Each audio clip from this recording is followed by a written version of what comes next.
Hello, lovely people. To those of you that are new here or coming back and just need a reminder, my name is Jacoby or Co, if you're into that sort of thing, or even Chef Co, if you're feeling so inclined. And I am back this week with another episode of Cooking with Co. As you see, we started off with washing our hands and our rice. Not even gonna hold y'all, I just learned pretty recently that I should have been rinsing my rice this whole time. But that's neither here nor there. You see it's clean. Now I'm finna clean my vegetables. Today I am making this saucy burrito bowl, another HelloFresh meal. Like I said last week, I have quite a few that I need to get through, and I actually have another box coming in today.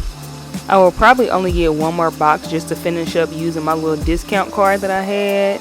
I really only started getting HelloFresh because I had one of those little discount cards. I was like, nah, free meals. It was really just like a certain discount or a percentage off of the boxes over a certain amount of time. But this last one, I'm actually get a pretty good discount, so I'm gonna get that one, and I'm gonna probably be done with HelloFresh. Now, I really do see the appeal of HelloFresh. I did really enjoy being introduced to some new recipes, having my ingredients pre-portioned out, especially when they pre-cut my chicken for me, because I absolutely hate handling chicken.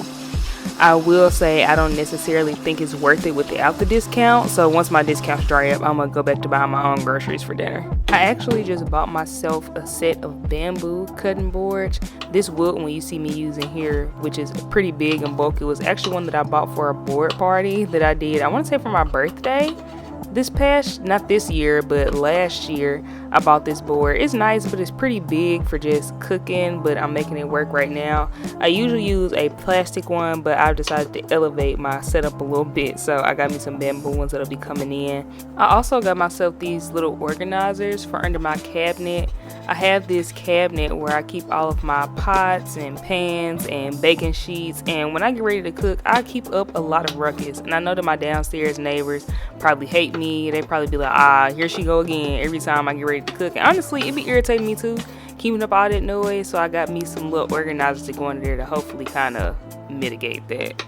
As big and as bulky as this cutting board is, I did really appreciate its size to stay because it kind of allowed me to make a little counter space above my sink. One of my biggest gripes with my current kitchen is that I don't have a lot of counter space, so it allowed me to get out of that little corner that I'm usually cooking in. With the way the windows and lighting in my apartment are set up anyway, it does make it kind of hard to record in that corner as well, which is one of the reasons why you're seeing me record at a different angle right now, but also why I'm thinking about looking for a new apartment. I really would appreciate having an island.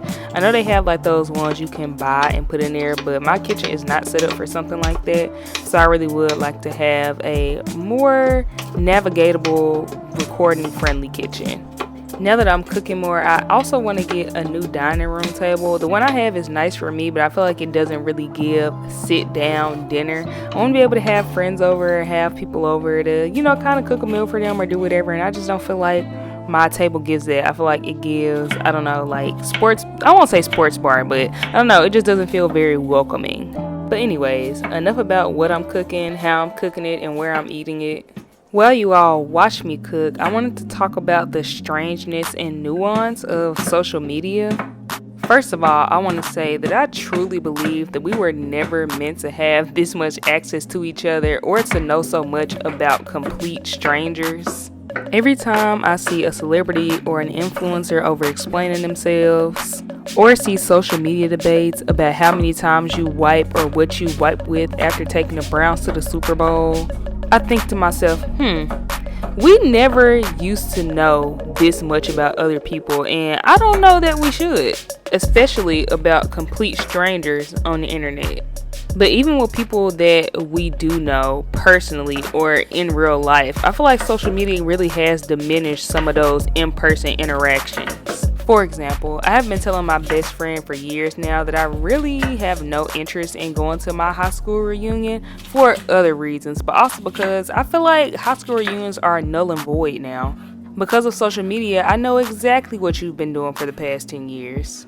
I know where you went to school. I know about you moving out of state, but then coming back to your hometown. I know if you have any kids, if you got married. Anything I could possibly be curious about asking at a high school reunion, I can just figure out by going to your Instagram or your Facebook page. Even with dating, I saw this one girl make a very valid point that she doesn't like to give guys her social media when she's first meeting them because it really feels like a cheat code to getting to know somebody.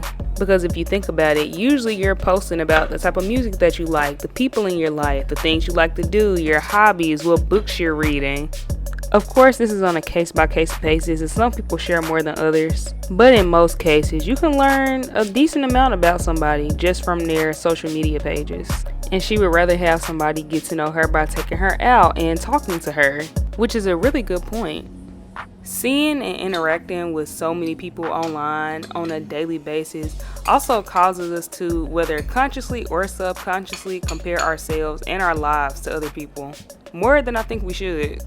Especially right now as we're going into the summertime where everybody is in their summer body bag or going on vacations or doing this and that. When you're seeing so much of it, it's so easy to get into your head about how everybody is eating this way, or everybody's working out 7 days a week, or everybody's going on these lavish vacations. It's important to remember that, first of all, social media is extremely curated. For the most part, people only show you what they want you to see, and that will obviously be the best version of themselves and the best version of their lives, which is not always the whole truth. Old girl could have easily posted that chicken, broccoli, and rice and then immediately down 2 McChickens afterwards. You don't know how much credit card debt old dude just went into to take his girl to Turks and Caicos. Not hating on McChickens or credit card debt, cause hey, life be lifing, but those are just some examples. The point is, no matter how good it may look like everybody else is doing on social media, all of us are just trying to figure it out and make it look good. Speaking of, these veggies are already looking so bliss. I'll admit that I am definitely a victim of comparing myself to other people on social media. It's for that reason that I want to say back in 2024, I took a 2-year social media break. I deleted all of my social media, my Instagram, my Facebook, my TikTok, all of that.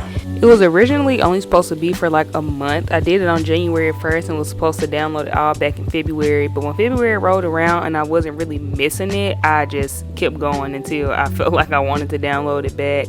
Part of the reason was trying to get away from doom scrolling, which I did quite a bit, but also that was right after I graduated college and right when I was getting into my fitness journey, so I did not want to send myself off into a spiral. It's such a vulnerable time of looking at what everybody else was doing, comparing what I was doing to what they were doing, and discouraging myself. Don't get me wrong, social media can also be a great place for creating community and connecting with people you otherwise would have never met. It can also be a great source of motivation, inspiration, and information with limits. But like with anything, you just have to be careful about what you're consuming, how you're consuming it, and how you allow it to consume you. Getting started with my YouTube channel and just want to do more with putting out content is actually what made me re-download my apps. Well, app, technically. I did re-download Instagram, but I have not re-downloaded TikTok or Facebook. In my absence and the rise of AI, I just feel like those two apps may have really gotten hit hard by the AI boom. But I'm hearing that it's no worse than Instagram, so I may go ahead and give them a shot. But let me know what you all are seeing. Are you seeing that any one app has a higher concentration of AI content than the other, or are they all kind of equal? Now I am plating my dinner. I have some cilantro lime rice, some onions and jalapenos, this quote unquote salsa with diced tomatoes, diced onions, and lime juice.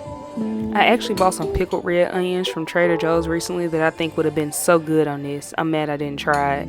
We also have some dark meat chicken, which I'm assuming is some diced up chicken thighs. Again, they diced it up for me, so I'm not sure. And that was mixed with some Tex-Mex sauce. Top the bowl off with some red pepper crema that they gave me, some cilantro, and a lime for garnish.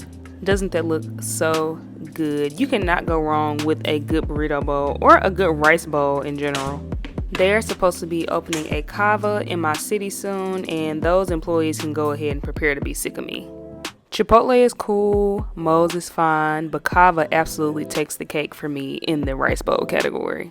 Let's see how HelloFresh measures up.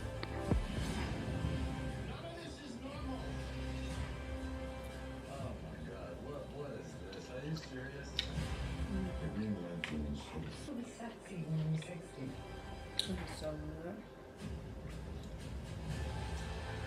good. Looks like we did pretty alright. While I enjoy my dinner and my euphoria, I'm going to end the video here. Thank you all so much for watching. I hope that you enjoyed. If you did, make sure you leave me a like, leave me a comment, let me know what you like and what you would like for me to talk about in the future. And if you like me, then you could subscribe and come back next time I post a video. Once again, and as always, thank you so much for watching, and I hope to see you in the next one. Bye.